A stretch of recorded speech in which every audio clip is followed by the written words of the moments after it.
स्थापकं सदा विमुक्तिसाधकं कलाधरावतं सतं विलासि लोकरक्षकम्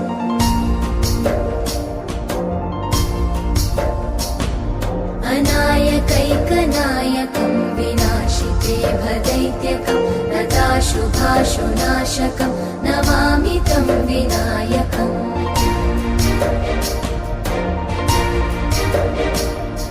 न तेतरातिभीकरं नवोदितार्कभास्वरं न मत्सुरादिनिर्झरं न ताधिकापदुद्धरम्